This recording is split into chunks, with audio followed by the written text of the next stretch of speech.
Welcome to the Investor Shed Podcast with Nick Beveridge, the ultimate source for all things investing and beyond. For free tools, tips, and tricks, go to northidahorei.com. Tyler Wagner is a real estate agent, investor, handy guy, and family man. He talks of his camp directing experience, early investing, and building from the ground up. Stay tuned. Did you do your push-ups this morning? No. Clap on. Clap on. All right, you guys are all set. All right, thanks. Tyler, thanks for coming. Good morning. Cheers. So this is Tyler Wagner, everybody. He's a real estate agent and an investor, and he's also on our team.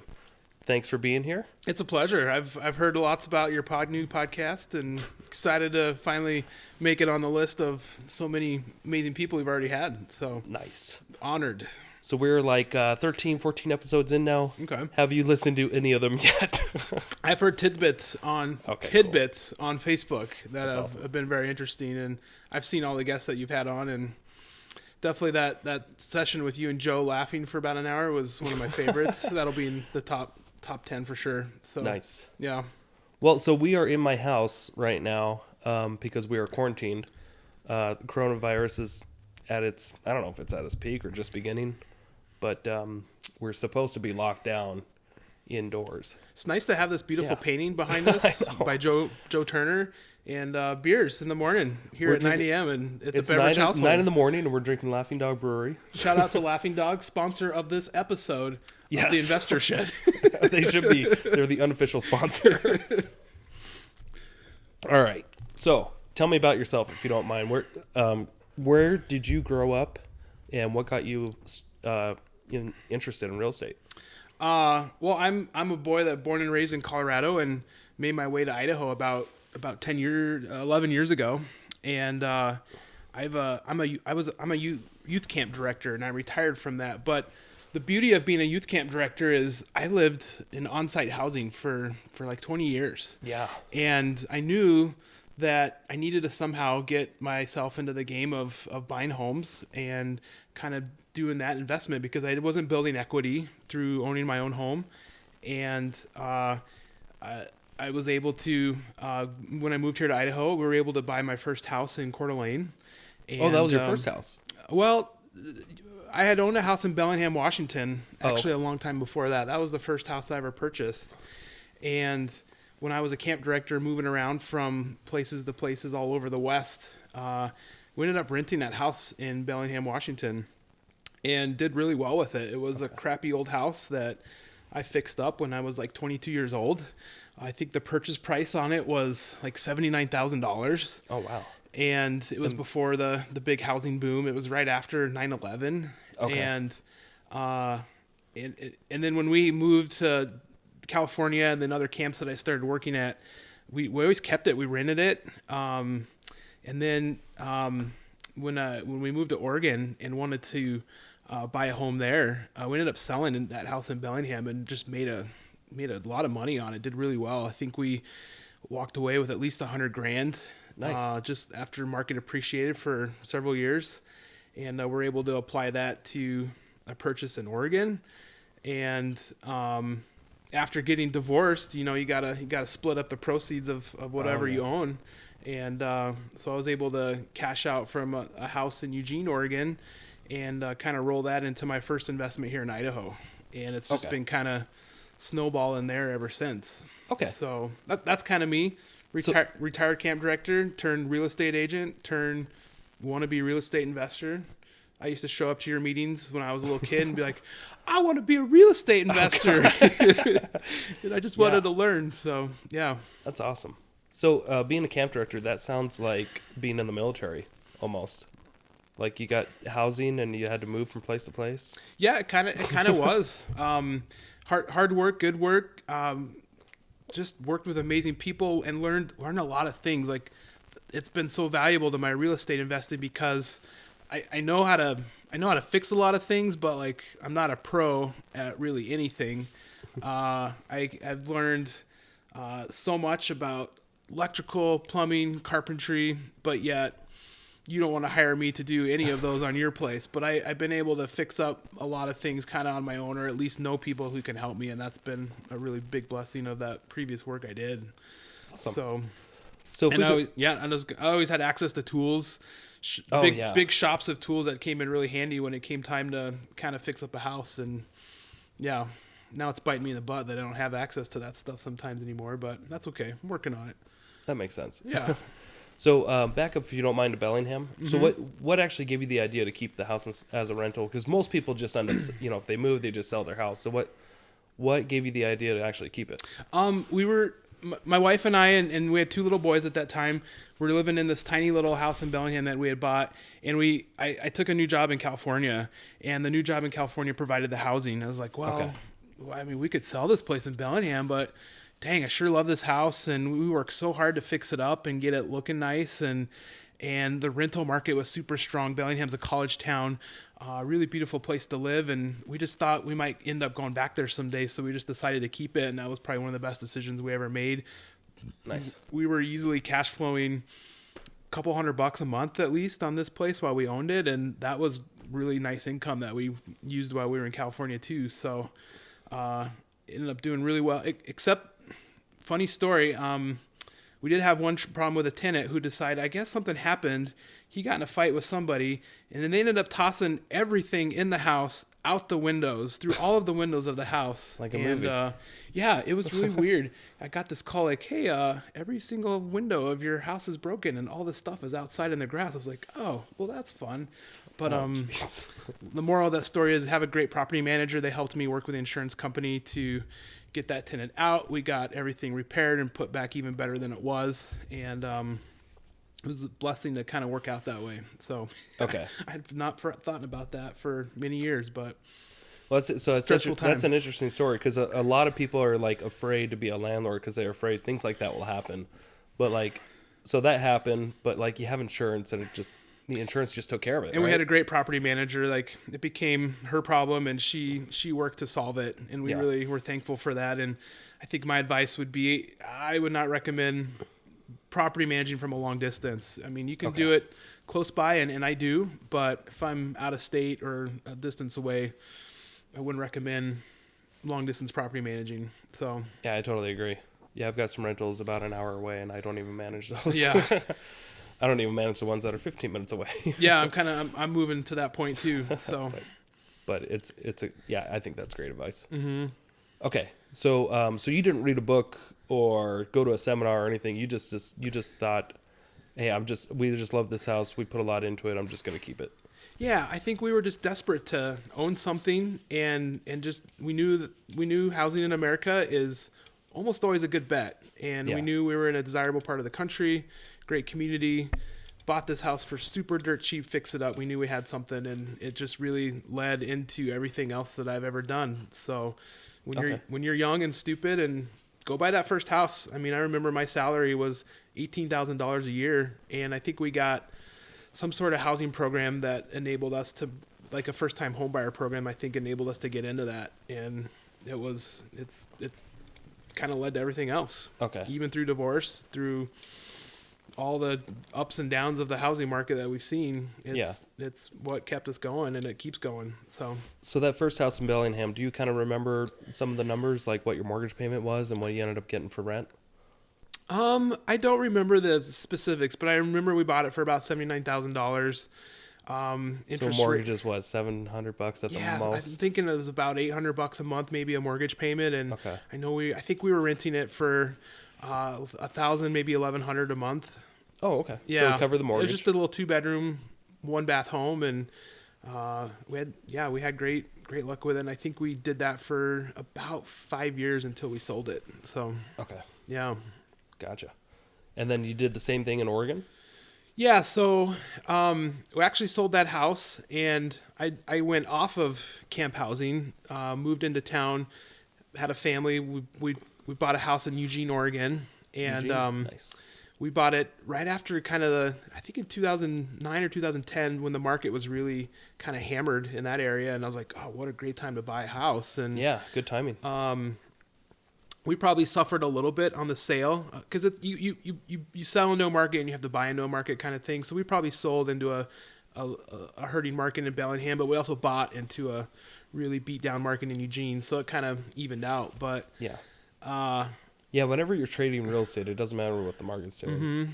So unless, I mean, it matters what the interest rates are doing, but that it doesn't really matter what the pricing's at, because if you're gonna, buy a house at a discount, but you're also selling your property at a discount, definitely, or vice versa. If you're good selling a advice house for real buying and high, but selling. you're buying a house real high, they kind of equal out. Mm-hmm. And that's what happened to us.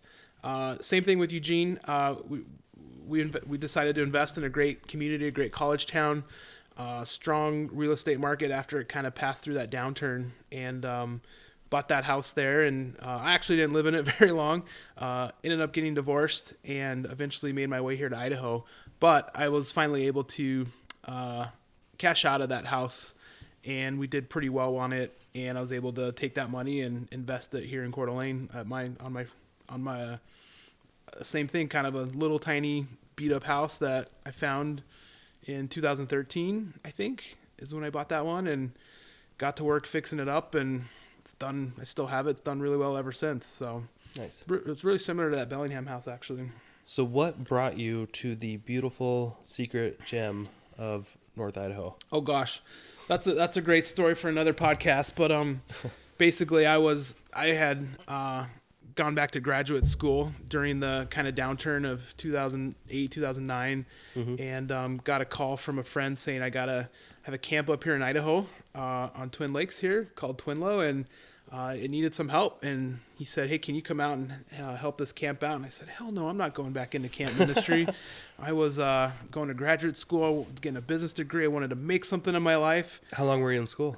2 years. Okay. Yeah, just a graduate program. And I was just hoping to do something else besides camp ministry work, and I got kind of dragged right back into it. And they asked me to come up here to Idaho, and I was like, Idaho? Why the heck would I want to come to North Idaho? But it was a great move. Worked out really well. Ended up serving at this ministry for about 10 years. And during that whole time, I was provided that housing and worked on my real estate investing on the side while I was there. So that's when I kind of met you and the crew and started attending your monthly events, and just got kind of really hooked. And What if you don't mind reminding me, so how did you hear about our investing group? That's where we first met, right? That's where we first met. I'm trying to I don't exactly remember. Somehow I got hooked up with Joe because I was looking for I guess it would have been third investment property here in Coeur d'Alene, and Joe must have come recommended from somebody. That was me. But I honestly can't remember how I first tracked you guys down. Yeah, I can't either. I guess I'm going to go back to my emails, but I think I heard about your investing meetup somehow online, and I think were you on Bigger Pockets at all? Yeah, I mean, I think so. Okay. But I haven't been on Bigger Pockets since like the early beginning. I don't remember, but I think I went to one of your investing meetups first. Yeah. And then got hooked up with Joe. I'm like, and I didn't like my agent. I had bought a house with my dad here in Post Falls, and didn't really like that real estate agent very much, and he wasn't really into investing, and didn't really do it full time either. Yeah. That's good tidbit. Quick tip there is always work with an agent that is in the business full time. And what specifically didn't you like about this agent? Because people typically do business with people that they know, like, and trust. Obviously, he wasn't in it full time. I just felt like he was busy doing other things, and I was just kind of I'll take the blame too, but I was a newbie. Like, hey, I want to buy a nice rental home. I don't care, like something that will cash flow. Is a good deal in decent condition, and that the rents will pay the mortgage, and was the main criteria. And he was more of I think he more helped his friends and family buy their first home or sell their home. That kind of more of a retail part-time agent. And I was really, and I didn't realize it at the time, but I was in need of someone that could identify when something comes on the market.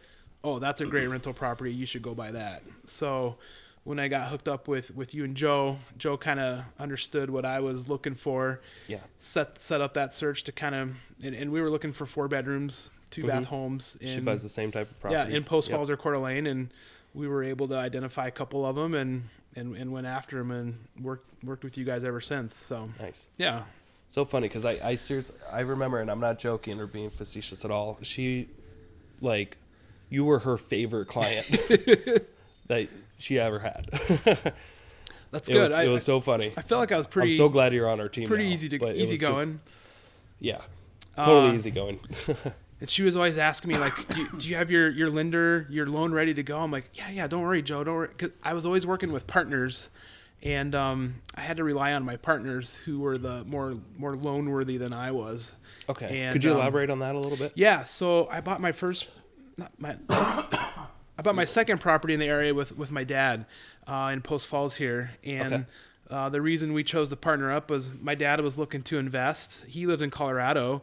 Obviously I lived out here, and I was like, well, let's invest in Idaho. It just seems to be growing and things are doing really well here, and rental market is strong. And so he's like, yeah, let's do it. And I was just a lowly paid struggling camp worker, but Dad brought the down payment and the ability to apply for the loan, and that's the partner that I needed. And then I've been working my skin into the game by managing that house for, I think we've had it for now 5 years. So are you guys co-signed on the loan together? Yeah, we co-signed on the loan together. Okay. And he brought the down payment, and we both own you it. manage, right? I manage it, and then we put the title into an LLC. We started Wagner Real Estate LLC, and that's the holder of that property. And so then we just kind of have an agreement where I've been working off my skin into the game by managing it over time. Okay. So, and then currently working with my father on another house in Spirit Lake that we're trying to buy and get a new construction. buy a new construction, and we're either gonna we were gonna sell it, but with the market kind of uncertain right now, we're thinking we might end up renting it. Oh, and really? Keeping it for a while too. So we'll see what happens. We still got another, I guess, month to figure that out. So yeah, it's uncertain times right now. Like all of a sudden uncertain. Yeah. Like just within the last week and a half, 2 weeks. Seems like when the state tells you to stay home, that kind of changes the market. Yeah, and as you know, it's kind of hard to find flip opportunities, at least retail on market opportunities. And so I was helping a lot of clients do new construction, and they ended up selling them and doing really well. And so we thought we would kind of try that route. We found a great deal on a home being built in Spirit Lake, and we think if we can get it sold here this summer, we'll make a little bit of money and do pretty well. And if the market kind of softens like it might, then we'll just rent it out and hold it for a year or two, maybe longer. So that's what's nice about kind of just having options. I think when you got to go into a deal, giving yourself kind of different exit strategies on what you might want to do with it. So that's kind of the game we're trying to play right now. So you're, I would consider you kind of an expert when it comes to renting houses and being a really good landlord. What do you look for in a good tenant? Yeah, so I managed some properties for a couple owners in our area. At one point, I thought I'd be a full-time property manager, but I decided that's not the gig for me. It's really hard, and I got a lot of respect for those that do that and run their businesses that way. But I do manage my own properties and a few more for some other folks, and it's all about tenant selection. And I actually learned this from the agent that I didn't like, that I bought my first investment property with. He used to drive by tenant's house. If someone applied to rent his house, he would always say, "Oh, great, you mind if I just come by and drop off an application?" And of course they're going to say, "Yeah, please do, drop off an application." And then he would go to their house, check out kind of what their situation is currently. If there's a bunch of trucks and stuff being worked on in the front yard, he would probably not rent to them. But if they kept that house they were living at very, very neat and tidy, and he would, more potentially rent to them. And so I kind of learned that trick, and to the best of my ability, I've always tried to, now we do online applications, but I'll either do a drive-by and kind of scope out where people are currently living, or maybe drop off a paper application and just kind of check it out. And it's served us well.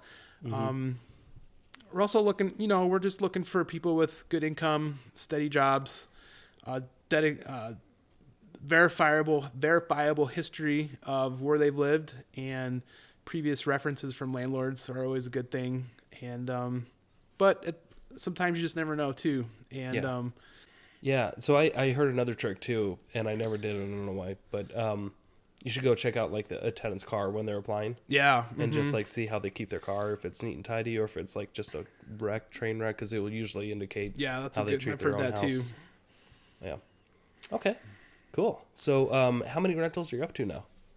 I own I think 5 of them. I own one with you up in Sandpoint. Do you want to talk about that one? Yeah, sure. And then all of mine are owned with partners actually, except one. That first one I bought in Coeur d'Alene, my wife and I own, and then the rest have been partnership deals, which I highly recommend. Have worked well for me. So. And the one that you own by yourself in Coeur d'Alene, it's like a really sweet location, right? Yeah, like it's kind of close to whenever downtown. You put it up for downtown rent, Coeur d'Alene. Don't you get an insane amount of applications? Yeah, I think we had it up a year ago, and I bumped the rent up by like more than $200 a month, and I was like, okay, I just want to get more fair rent for this place. I was overwhelmed. We had probably 500 inquiries on it. That's insane. All day long through Facebook, Zillow, Craigslist. How do you even is that a full-time job, just trying to respond to the inquiries? Yeah, it was crazy, and I think the lesson here is invest in location. It's close to the hospital. It's close to downtown Coeur d'Alene where people want to be.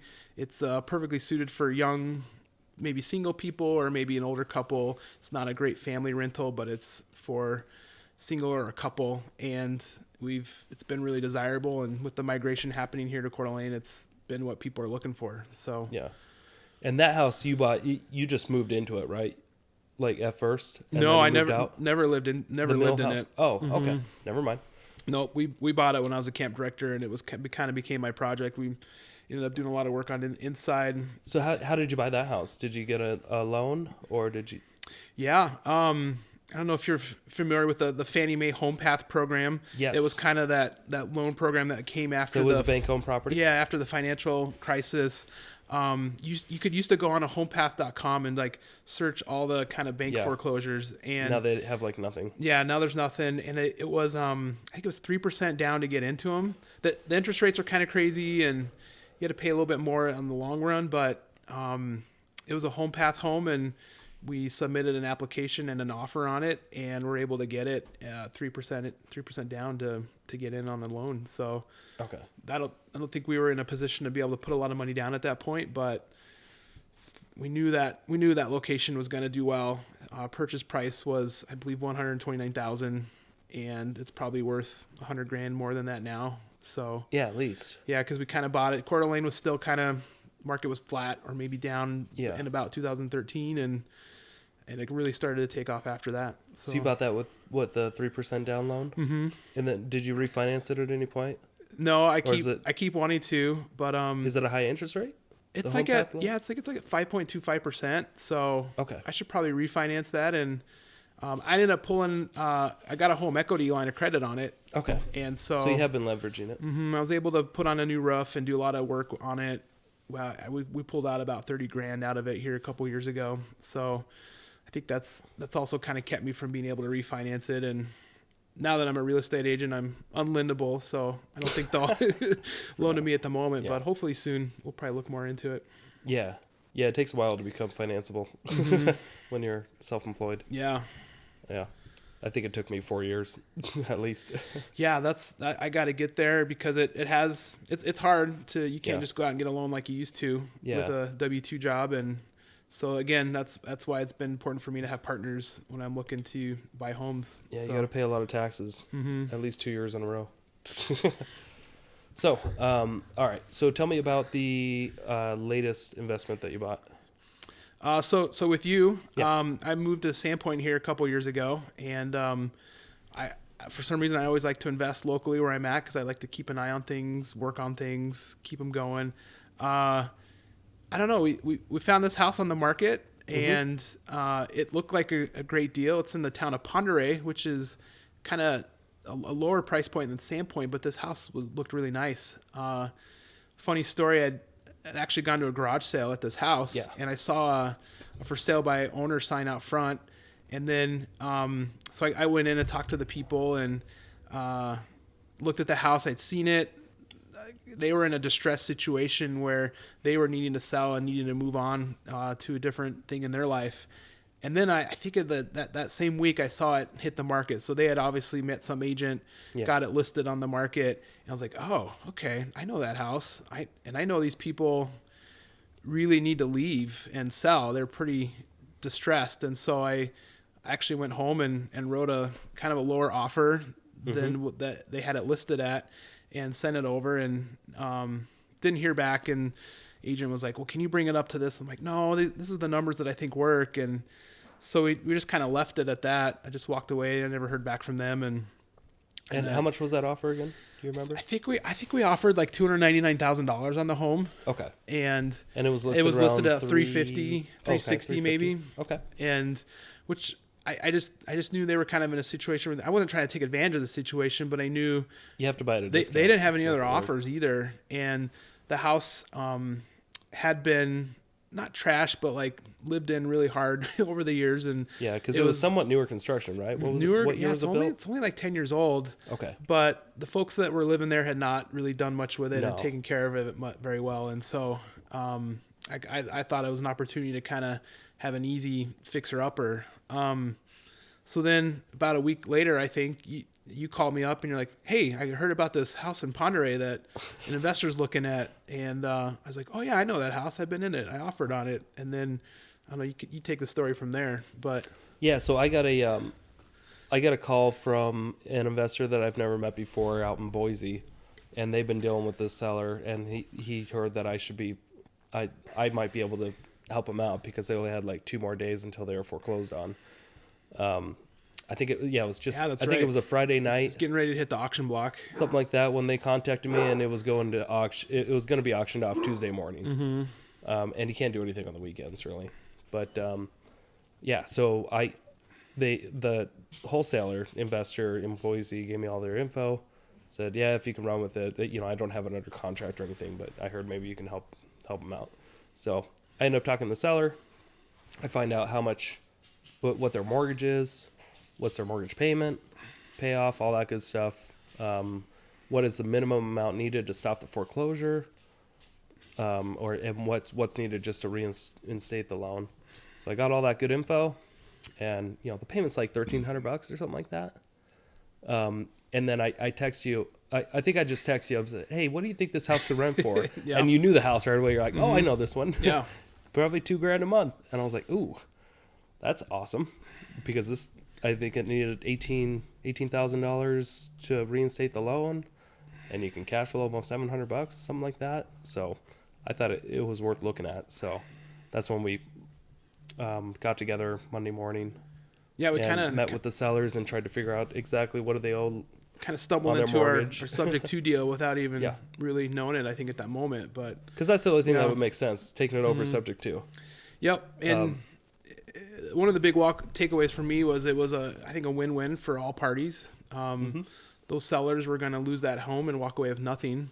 Instead, they got to stay for another 30 days, and they got $5,000, and they don't have a foreclosure on their record anymore. Salvaged their credit, so they were pretty happy. Yeah, and they've been great. Still working with us. We still, there's a mortgage in their name still that we're paying on. And we basically got the house for less than $299 what you initially offered anyway when it comes to what's actually owed on the mortgage and what we put into it. And they had received some housing assistance of some sort with their loan over the years to kind of help them out. And I still don't feel like we've gotten to the bottom of all that, but we're working on that. But it's cash flowing. Yeah. It'll eventually go away. Yeah. And huge house, 4-bedroom, 2-bath. Now it rents for $1,900 a month. And, high quality tenants. Yeah. And they don't need much maintenance. We hope we need to put some work into it eventually with some paint and fencing and yard work, but it's great neighborhood, great home, and really glad to own it. And I hope we own it for a long time. Yeah. So, what do you think our returns are on that thing? Our cash on cash returns annually? Oh, it's close to 20%, aren't they? I would think so. Yeah. So I look with subject to deals. You really got to look at like what's your cash on cash return. This is my dog, by the way, sneezing right here. Thanks, Claire. Thanks for coming to visit us.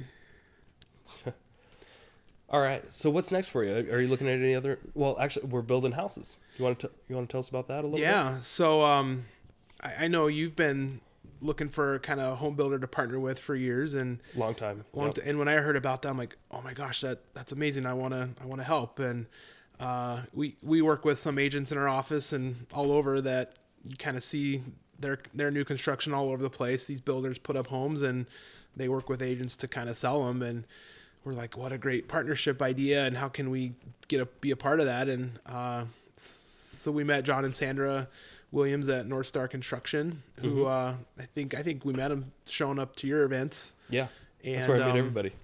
Just show up to the monthly RMA and I know I meetings. got talking to them, and I know you did too, and just kind of started talking about how we can work together. And so we recently, I live up north in Sandpoint, and found some lots in Dover, and I know you were already talking to John and Sandra about building probably all over the place, and I think we just kind of identified these lots. I'm like, let's just try this up here, because housing in Bonner County and Sandpoint, just there's not much new construction happening at all, and people are looking for it, and I think there's a higher price point that we can sell them for up there. And so yeah, John and Sandra have been a great partner, and you could talk more about kind of how we set it up if you want.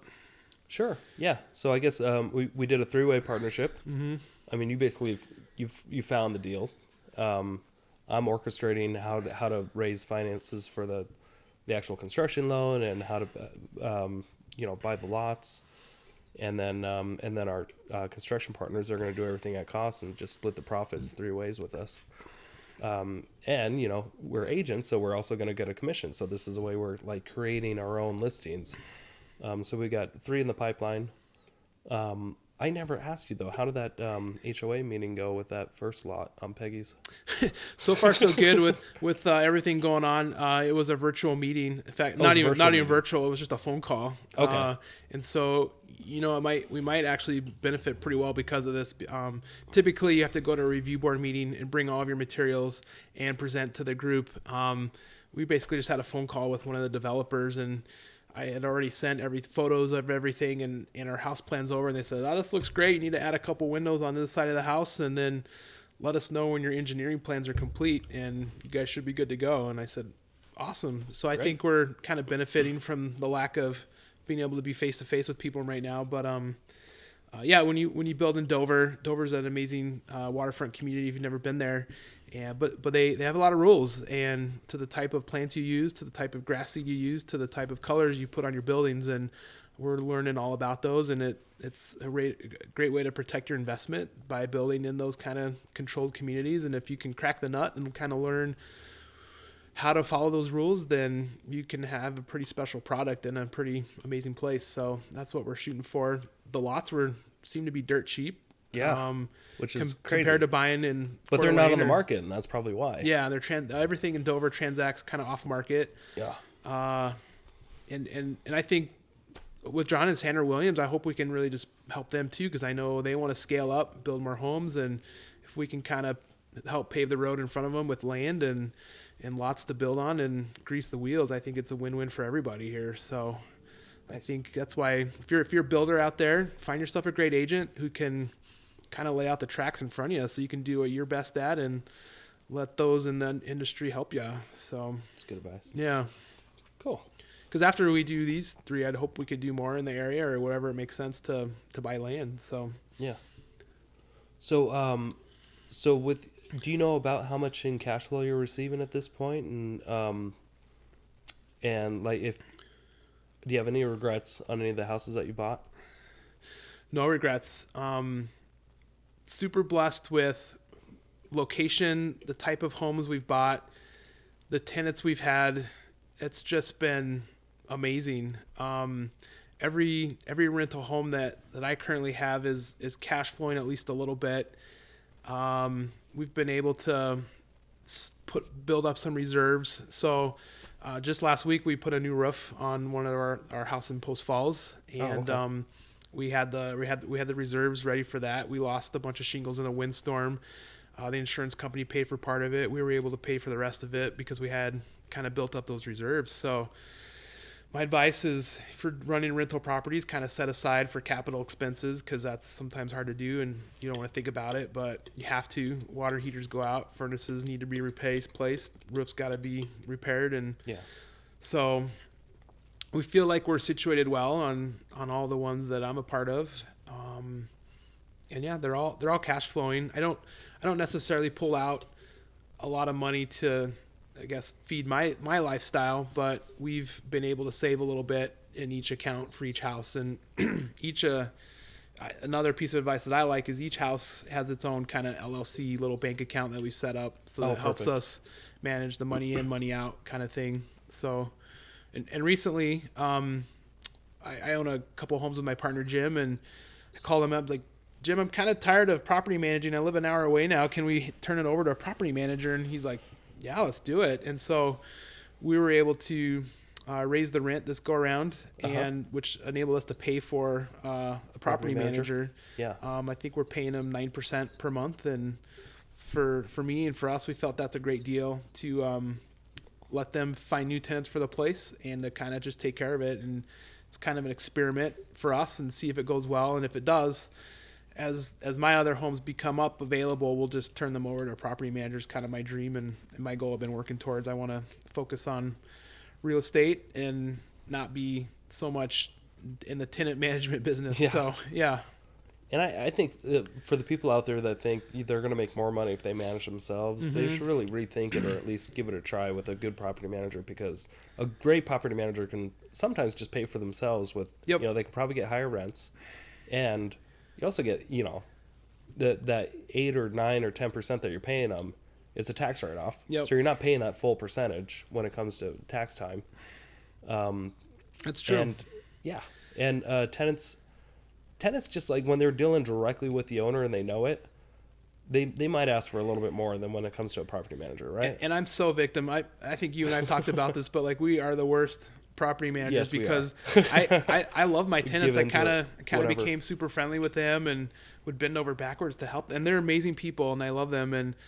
But I never really raised the rents on several of my folks over the years. And when I probably should have, but you get too emotionally involved. You get emotionally involved, connected. Yeah. And if they're taking care of the home and great people, then why would you raise the rent on them? But you try to justify it with that. I can let a property manager not raise the rent too.